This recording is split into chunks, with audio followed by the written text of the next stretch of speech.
तरफ आऊंगी। आलमी सतह पर जो कश्मीर कॉज को उजागर करने के लिए अरकान असम्बली का चुनाव किया गया, कहा जा रहा है कि इस वक्त में बहुत सारे ऐसे शामिल हैं जिनका खारजा अमूर से कभी भी कोई ताल्लुक नहीं रहा।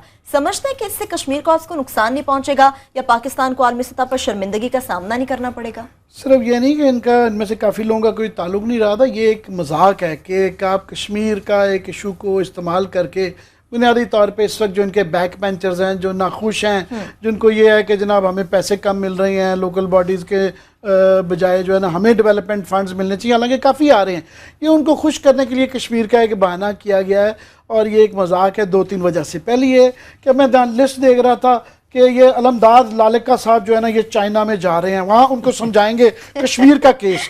ये अभी रिसेंटली मेरा ये वो पुलिस के थाने का एक केस चल रहा था, ये वही वाले हैं शायद कि जो है लड़ाइयाँ थाने की, शारिक सिद्दीकी वाले, वो बेचारे पुलिस वाले से कि उसकी जुर्रत कैसे हुई थी, इनके लोगों को रोक लिया था, इस तरह का कुछ केस था। उसके बाद मैं देख रहा था ये मलिक परवेज साहब, वो लाहौर के कब्जों माफिया से नहीं उनको मिलता, राइट ऑफ लोन का भी उनकी बात कर रहे हैं। अब मलिक परवेज साहब जो है ना टर्की में समझाएंगे। उसके बाद ये इस तरह अब्दुल रहमान कांजू साहब वो साउथ अफ्रीका के लोगों को जाके समझाएंगे कि कश्मीर यार अपने हालत जो है साउथ पंजाब की, ये मजाक है वैसे, ये मजाक है। अब्दुल रहमान कांजू जो साउथ के मसले नहीं हल कर सकते, वो साउथ अफ्रीका जाके सारे इसमें कुछ चलो शायद सही समझ आता है, मगर मैंने इवन देखा, हम वाशिंगटन में जब मौका मिला कॉरेस्पॉन्डेंट पाकिस्तान के अखबार का बनने का, तो ये जो आ जाते हैं बेचारे फ्री बीज पे, जंकेट्स के ऊपर, ये पाकिस्तानी ये पैसे का ज़िया है। जिस तरह पाकिस्तान में कोई अगर गोरा आ जाता है किसी मुल्क से, आपने कितना किसके पास टाइम है कि उसका सुनिए, और उसके आने से और उसकी एक तकरीर से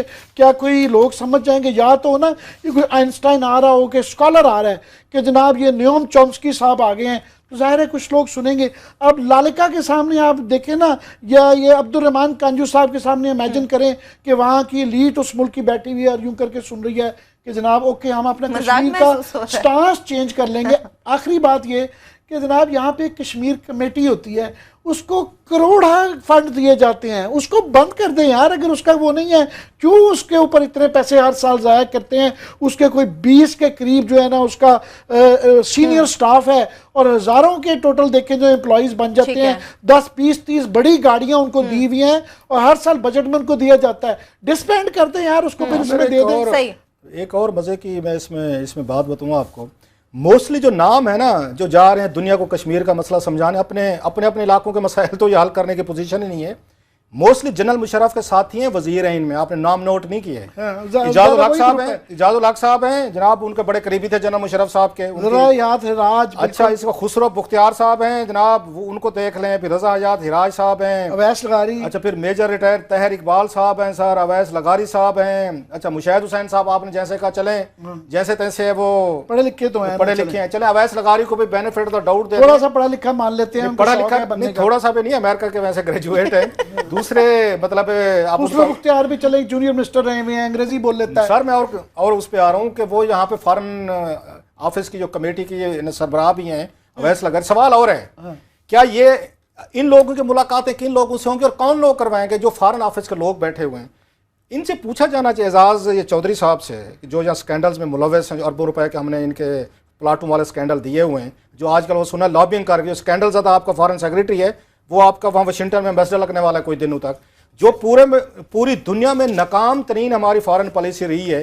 अरबों रुपए हमने पिछले 2 सालों में, मैंने आपको बताया था, 24 बिलियन रुपीस पाकिस्तानी सफारत खानों पे खर्च किए, इनकी अयाशियों पे, इनके वहां पे लिविंग पे, इनकी बच्चों की तालीम पे, इनके मेडिकल के अखराजात पे। 2 सालों में 24 अरब रुपए 2 सालों में खर्च करने के बाद फॉरेन ऑफिस की ये पॉलिसी निकली है कि ये जो 20 ग्लैडिएटर्स हैं, हमारे पॉलिटिकल ग्लैडिएटर्स जो हैं, ये जाएंगे दुनिया का जमीर। नवाज शरीफ साहब कहते हैं मैंने 20 पार्लियामेंटेरियन मुकर्रर कर दिए, दुनिया का जमीर वो झंझोड़ के रख देंगे और हमें कश्मीर वापस लेके देंगे। से पहले ये दुकानें बंद करें फॉरेन ऑफिस की, ये एम्बेसडर्स की बंद करें, इनकी मतलब जो इन्होंने बैठ के बिलियंस ऑफ रुपीज ये ले रहे हैं, अगर ये 20 लोग जाएंगे और ये मैं समझता हूँ पॉलिटिकल ब्राइब, ठीक है, बड़ी क्लियरली इनको पॉलिटिकल इनको ब्राइब किया जा रहा है। अब इस पर लंबी बात हो रही है। आज भी मैं उसके स्टेट बैंक की रिपोर्ट आ रही थी, वो तो खैर डॉक्टर अशफाक हसन ने कहा कि 72 अरब डॉलर का कर्जा हो गया है, बैरूनी कर्जा।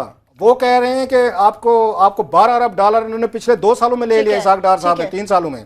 दूसरी तरफ ये हमारे parliamentarians, political gladiator, general Musharraf के सारे एक्स, नवाज शरीफ साहब ऐसे तो बड़ी बातें करते हैं कि जनरल मुशर्रफ के साथ बिल्कुल मुख्तसर, बिल्कुल बस मुख्तसर। ऐसी- ये है कि बातों इस तरह को- ये है कि नेस्डैक के ऊपर पाकिस्तानियों ने सुना जी वहां पे पाकिस्तान का नाम आ गया है। यूनाइटेड ह्यूमन राइट्स काउंसिल में इलेक्शन नहीं जीतना, ठीक है। सिर्फ एक दिन हमें अच्छा, असदुर्रहमान का PR lastly- एक्सरसाइज कर लेनी है। टाइम अप हो गया, टाइम अप हो गया। असदुर्रहमान जिन्होंने नवाज शरीफ साहब की शान में गुस्ताखी की थी, तो असदुर्रहमान का नाम नहीं डाला। उसको शामिल सारे- किया भी नहीं जाएगा। जो जितनी खुशामद ज्यादा करेगा उसको उतने साहब ज्यादा की, benefits और इनमें मिलेंगे। से मोस्टली लोग कभी कौमी असेंबली में बोले भी बाकी नहीं है। असद रहमान ना बनने के लिए ये रिश्वत ठीक है, दी जा रही ठीक है, ठीक है, ठीक है। इसके साथ ही प्रोग्राम अपने इख्तिताम को पहुंचता, अपना बहुत सा ख्याल रखिए। खुदा। पॉलिटिकल एलीट इन लोगों से मिलकर बड़ा फख्र महसूस करती है, इनके साथ बैठ के खाना जरूर पसंद करेगी, इनके साथ एक कंपनी जरूर ज्वाइन करेगी, लेकिन इनकी कही हुई बेहतरीन बातें, अच्छी सोच, उन्हें पिक क्यों नहीं किया जाता?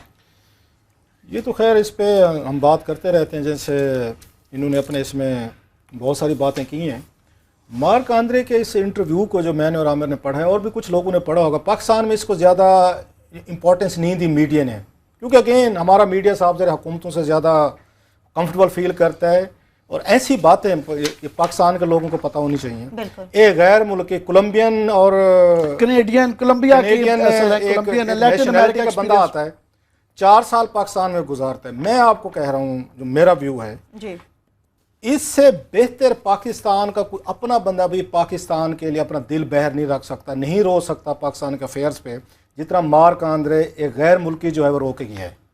मतलब है एक यहीं का पला बड़ा, यहीं का सन ऑफ द सहल, वो ये पाकिस्तानियों के लिए इतना दिल में दुख नहीं रख सकता जितना मार्क आंद्रे ने रखा है, और इतना उन्होंने करीब से पाकिस्तान के पूरे पॉलिटिकल उस सिस्टम को एक्सपोज किया है, इकोनॉमिक सिस्टम को किया है, जो मारधार यहाँ पे जा रही है उसको किया है। मैं एक बड़े अरसे बाद मैं समझता हूँ कि पाकिस्तान का एक आउटसाइडर व्यू जो है वो सामने आया है, और UNDP का या कंट्री डायरेक्टर को आम बात नहीं होती। पाकिस्तान दुनिया के चंद मुल्कों में समझा जाता है कि जिन पर फोकस रखती है दुनिया, ये डोनर्स भी रखते हैं, अक़वाम मुत्तहिदा भी रखते हैं। उन्होंने जो बातें की, हम तो कहते रहते हैं अपने प्रोग्राम में, हमारा कहा, बहुत सारे लोग हमारा मजाक उड़ाते हैं। आमिर साहब के बड़े इनके एलिटिस्ट दोस्त हैं कुछ, हमारा मजाक उड़ाते हैं। उनको ना मैं आमिर साहब को रिक्वेस्ट करूंगा, ये उनको इंटरव्यू पढ़ाएं, उन्हें कहा जी कि ये कलासरा साहब ने डिक्टेट नहीं करवाया ना, उन्होंने उनको चीज़ें बताई हैं। ये दुबई, लंदन, न्यूयॉर्क और अमेरिका में जो ये फ्लाइट्स लिए जाते हैं या लंदन में लिए जाते हैं, उन्होंने कहा क्या है, सुनने वाली बात है। उन्होंने कहा जनाब पाकिस्तानी इलीट इतनी जालिम है, इलीट से मुराद है पॉलिटिकल इलीट, आपके बिजनेसमैन, आपके बाकी दीगर पावरफुल लोग, कि यहाँ से गरीब का खून न छोड़ते हैं, उसकी लेबर सस्ती करा के प्रॉफिट कमाते हैं। बिल्कुल। कि जिसको 10 रुपए देने हैं उसको 2 रुपए देते हैं, बाकी 8 रुपए जेब में रखते हैं, और या इन्वेस्टमेंट यहाँ नहीं करते, वो दुबई जाते हैं, प्रॉपर्टीज खरीदते हैं, अमेरिका खरीदते हैं, लंदन खरीदते हैं, और दुनिया के बाकी हिस्सों में खरीदते हैं। ये पैसा इन्वेस्टमेंट नहीं करते।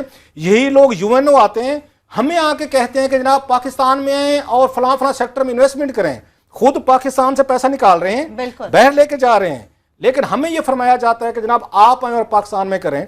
मेरा ख्याल है आंद्रे ने जो बातें की हैं, मुझे याद आ रहा है कि लंदन में एक दफा हुआ था, अभी पिछले दिनों, आपको याद होगा, वहां पे कांग्रेस में क्या कहा गया, अमेरिकन में, उन्होंने जनाब आप कौन से करप्ट लोगों को यहाँ पे फंड कर रहे हैं। ये वहाँ पे आपके ये जो थी हाउस ऑफ कॉमन्स में गुफ्तगू हुई थी कि आप डिफेड जो है DFID, वो 1 बिलियन पाउंड पाकिस्तान के सिविल आपको हमारा जो सेक्टर है उसमें दे, सोशो इकोनॉमिक सेक्टर में दे रहे, तलीम में, हेल्थ में, उसमें बहस शुरू हो गई।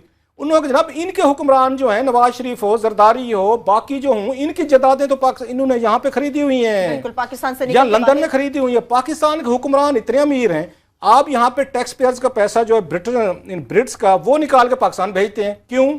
ये वहां से लूट मार के वापस ले आते हैं हमारे यहाँ। ये कांग्रेस में ये बात हुई थी, अमेरिकन कांग्रेस में सेनेटर्स ने कहा कि पाकिस्तान जैसे करप्ट मुल्क में आप पैसा भेजते हैं, वहां की एलीट खा पी जाती है। अब आंद्रे कह रहा है, और जो बात आमिर ने की है कि आंद्रे मेरा ख्याल है उन मेरा फ्यू लोगों में से है कि जिसने पूरे पाकिस्तान को विजिट किया है। एक एक हिस्से में, गाँव में, जब यहाँ सिक्योरिटी के इशूज होते हैं, वो बलोचिस्तान भी गया है, वो KPK भी गया है, वो सिंध भी गया है, वो आपके बाकी उसमें, हाँ फाटा, जो इंपॉर्टेंट चीज़ें वो कह के मुझे फाटा से याद आ रहा है, उन्होंने कहा जनाब सबसे ज़्यादा आपको इस वक्त तवज्जो देने की ज़रूरत थी रूरल एरियाज़ पे, पर्टिकुलरली फाटा की बात की है उन्होंने KP की बात की है, बलोचिस्तान की बात की, और कहते हैं हमने सबसे ज़्यादा फंड्स जो हैं इन एरियाज में 85% जो है उन्होंने KP और आपका फाटा या कुछ और एरियाज में, बलोचिस्तान में की हैं। अगर किसी की तारीफ की है उन्होंने इसमें, जो आमिर बात कह रहे थे, हम इसलिए रिपीट करना चाहते हैं, जिनका क्रेडिट है दें, क्योंकि नवाज शरीफ की तकरीरें सुन के तो ऐसा लगता है कि पाकिस्तान इस वक्त लंदन बन चुका है, वाशिंगटन बन चुका है, पेरिस बन चुका है। लेकिन जो आंद्रे ने गुफ्तगू की है, it exposes Nawaz Sharif and इस क्लेम जो उन्होंने टीम रखी हुई है, उनको ये इंटरव्यू पढ़ना चाहिए।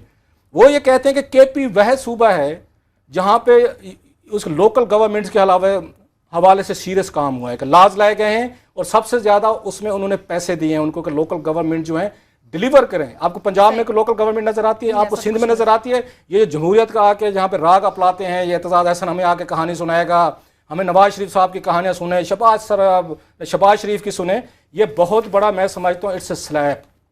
इतना बड़ा थप्पड़ मार के गए हैं यूएनडीपी के डायरेक्टर पाकिस्तान के इस पे सिविल हमारी ब्यूरोक्रेसी पे, हमारे सिविलियन हुक्मरानों पे, ये जिसमें उन्होंने एक्सपोज किया है कि आप लोग मतलब है कि इससे मुझे लफ्ज नहीं मिल रहे। इसमें दरमियान में बड़ी और मजेदार, उन्होंने कहा मैं यहाँ पे बड़े बड़े अमीर बड़े बड़े लैंड ओनर्स के बाद मेरे दोस्त थे, मैं गया और वो पानी भी मुफ्त इस्तेमाल करते हैं, उन्होंने बॉन्डेज वर्चुअली अपने वर्कर्स को गुलामी में रखा हुआ है, कुछ उनको नहीं मुआशरे को इन रिटर्न देते हैं। और फिर जो हमारे पास यूएन में इस तरह के लोग आते हैं और हमारे से मदद मांगते हैं कि हम पानी के लिए या सैनिटेशन के लिए दें, खुद को ही करते हैं। उन्होंने कहा ना दुनिया भर में बिल गेट्स और ये तमाम लोग मुआशरे में दोबारा कंट्रीब्यूट करते हैं। उन्होंने सईद बाबर अली का जिक्र किया है कि उन जैसे चंद लोग हैं उनका अब जिस तरह के अब फाइनली सियालकोट के लोगों ने कहा कि जनाब इस रियासत और गवर्नमेंट पे नहीं रहा जा सकता, लोगों को खुद ही कुछ करना पड़े तो करना पड़े, वरना यहाँ पे ना तो हुकूमतें ना रियासत जो है नहीं करती। एक और बात की उन्होंने जो पाकिस्तान के लोगों को समझनी चाहिए, ब्रेक ले लें बस एक छोटी सी। उन्होंने कहा जनाब आप पाकिस्तान के लोगों को सोचना चाहिए इस तरह मुल्क नहीं चलते होते। फिर मुल्क जो है ना, अब मैं अल्फाज वो कहना नहीं चाह रहा, वो आके कि अगर आप ये मुल्क रखना चाहते हैं तो फिर मुल्क इस तरह नहीं चलते होते जैसे आपकी अशराफिया चला रही है। बड़ी सख्त उन्होंने बातें की हैं, रियलिस्टिक बातें की हैं। अब हम 8 करोड़ जब इस मुल्क में गरीब हो, जिसको सुबह शाम ये फिक्र हो कि हमने खाना क्या, उसको अवाम कहेंगे। वो जैसे आजकल कहते हैं निहारी की प्लेट पे, चावलों की प्लेट पे, दाल की प्लेट पे जो वोट दे दें, भंगड़े डाल रहे हैं कि हाँ जी आप उस पर कर लें। वो बेचारे अवाम क्या कर सकते? 8 करोड़ अवाम आपकी गरीब है। और आंद्रे ने अपना दिल बह रख दिया है ये खोल के। जब मैं इसको पढ़ रहा था तो मैंने आमिर साहब से कहा, मैं सर चेक करें इसका बैकग्राउंड क्या है। तो देन इन्होंने जब उसको गूगल करके देखा तो ये लैटिन अमेरिका, ये कोलंबियन इनका निकला। मैं ये है ना, क्योंकि उन्होंने वहाँ पे ये मसाइल देखे हैं, इश्यूज अपनी कौमों में देखे हैं।